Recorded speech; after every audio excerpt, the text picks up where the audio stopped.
The legal battle continues at the Presidential Election Petition Tribunal as the PDP and Atiku reveal their plan to call 400 witnesses to prove their case with only 10 days to do so.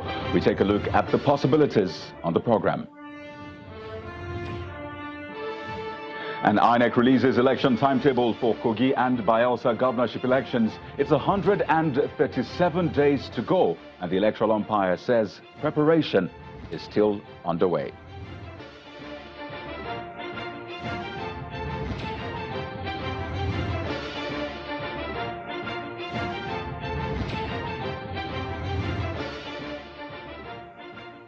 Hello everyone and welcome to the program. This is Politics Today, live on Channels Television. I am Kayode Okikiolu. We begin tonight with our monitoring of activities as the nation eagerly anticipates the formation of the President's cabinet. It is now 33 days since the inauguration of the government for a second term in office. There you have it on your screen. And we await the unveiling of the President's ministerial appointments. Well, let's now bring you the latest from the Presidential Election Petition Tribunal in Abuja, where the PDP and its presidential candidate in the 2019 election, Atiku Abubakar, are challenging President Buhari's victory.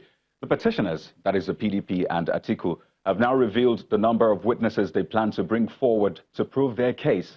It is not 1, not 10, not even 100, but 400. Well, this might well be a record for petition tribunals in the country. But what makes it even more interesting is that they will only have 10 days to call as many as possible and also tender all documents they need to prove their case.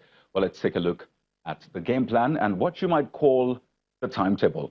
The petitioners, of course, that's the PDP and Atiku, have agreed to call witnesses within 10 days, while the respondents, that's INEC, President Buhari and APC, will have 6 days.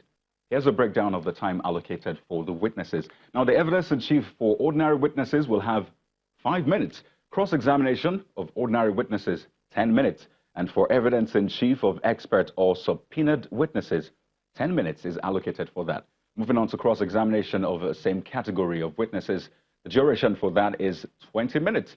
And re-examination of all witnesses will have 3 minutes each. So that's the timetable. Well, let's bring you some other trending political stories at this hour. Here's our political roundup.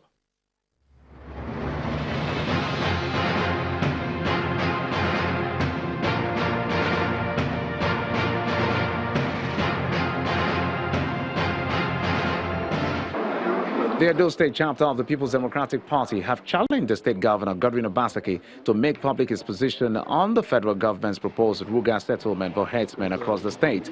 The chairman of the PDP Edo State, Dan Obi, says the central hospital is yet to fully take off in spite of the billions of taxpayers' money spent. It is alleged and feared that Godwin Obaseki has already considered part of Edo land for the pilot program. The Plateau State Youth G17 and Association of Middle Belt Ethnic Nationalities have described the proposed Ruga settlement policy initiative by the Federal Ministry of Agriculture as a means of displacing indigenous people from their ancestral lands rather than government ensuring lasting peace and stopping attacks on farming communities by attackers.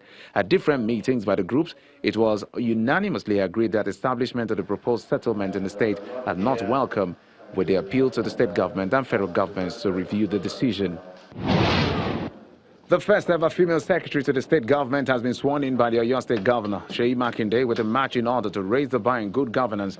At a brief ceremony where the new SSG, Mrs. Olubamiwo Adeosun, took the oath of office, Governor Makinde insists that she was chosen because of her wealth of experience and not for sentiments of feminism.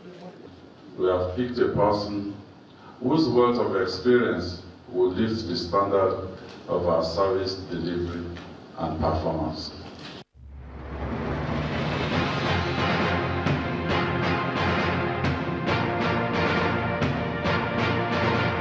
Welcome back. Now, the countdown continues to the governorship election in Kogi and Bayelsa states on November the 16th, 2019. And according to INEC's timetable, the simultaneous elections will begin 8 a.m. prompt. The Commission also released the timetable for the elections during an engagement with political parties on the review of the 2019 elections. There you have a copy of that right there on your screen. Now, this event held in the nation's capital, Abuja. It's a 2-week shift, so it's just pretty much 2 weeks added to the timetable we had before now. But let's get more on this as we speak with INEC's National Commissioner, Mr. Festus Okoye. He joins us from Abuja. Thank you so much for joining us on the program. Thank you so much. Now, there are reports that, talking about the event you had today, there are reports that the PDP was not available. That's on one hand. And also, I'd like us to sort of get a sense of the result of the meeting, the dialogue you had with political parties. What was the outcome of this meeting today? Well, we had a dialogue with the 91 registered political parties. We did send invitation to all the registered political parties. As at the time we started the meeting, over 60 of the political parties were in the hall, and more were still coming as the meeting progressed. The meeting essentially reviewed the conduct of the 2019 general elections in relation to the issue of the registration of political parties, in relation to the issue of party primary elections and nominations, in relation to the issue of violence during elections, and also in relation to the issue of nomination of party agents and a gamut of other issues. We dialogued with all the political parties.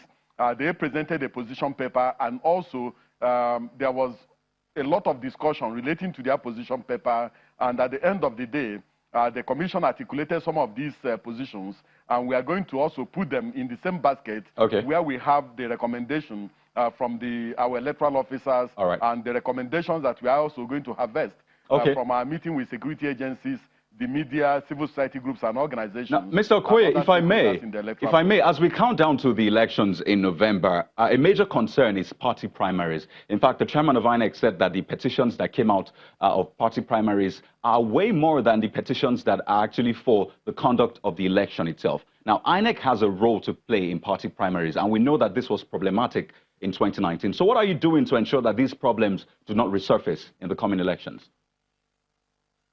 Well, the Commission has released the timetable and schedule of activities for the Kogi and Bayelsa governorship elections.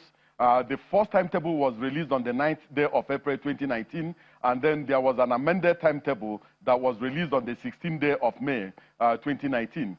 At the meeting with political parties today, we reiterated the intendment of that particular timetable and timelines. And if you look at the timetable, you will see that party primary elections will start on the 18th day of August and end on the 5th day of September 2019. We have told all the political parties that it is very important for them to begin now to plan, because any nomination that is received by the Commission after 5th of September 2019 will not be accepted by the Commission. We have also made it very clear to the political parties that it is important for them to give the mandatory 21 days notice to the Commission for the conduct of their party primary elections, and that we also want a situation where the notice will contain the time for the party primaries, the date for the party primaries, and the venue for the party primaries, so that our staff can monitor those party primary elections to be sure that what has been conducted are valid party primary elections as contained in Section 87 of the Electoral Act 2010 as amended. Okay, all right. We definitely await other recommendations and outcome as you conduct these consultations. We've been speaking with INEC's National Commissioner, Mr. Festus Okoye, as we count down to the governorship elections in Kogi and Bayelsa.